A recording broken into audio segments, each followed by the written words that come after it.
One of the things I've also found too is that sometimes we feel like we have to explain ourselves when you just don't. Okay. And that's an interesting thing too. And I think that the programming, and I have some videos coming out here soon, and I'm going to be doing an entire series on some things. But like the programming, for example, of the parental programming, let's talk about that. Let's talk about the child programming and the parental programming. I think this is very important.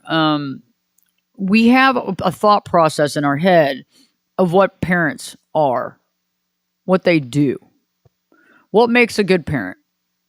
And it's interesting growing up, and we were told to respect our parents, respect our elders, respect our parents, da da da da da.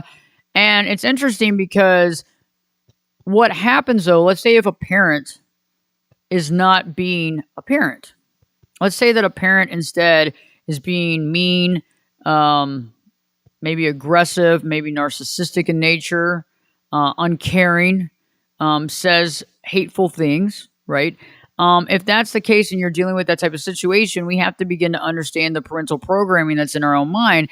Because see, what's happening is we have like this disconnect. The parent's supposed to be this great person, but yet the parent's doing X, Y, Z. When the parent is doing this to us, it makes us feel bad. But then there has to be some reason why this is happening, because a parent wouldn't do that to their child that they care about. You see how the disconnect is? And so then it goes back to you're in pain and suffering because of a situation. Okay, get it. But it makes it even harder because you believe that this person's supposed to be on your side, right? Because they're your parent. And so it's like this, it's this juxtaposition of this happening and feeling this way, and then wondering why this is happening because this person's supposed to be in your corner and they're not. And and the other concept is the child concept. Like, because we're a child and we're a child to these parents, the parent already has the concept that what we might be. So if you have a disconnect with the parent might not be listening to you because they say, why would I listen to you? You're my child. There's a 20-something year age gap. Why would I listen to what you have to say?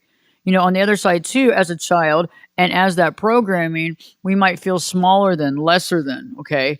And we might also go back into that childlike state when we're dealing with our family dynamic.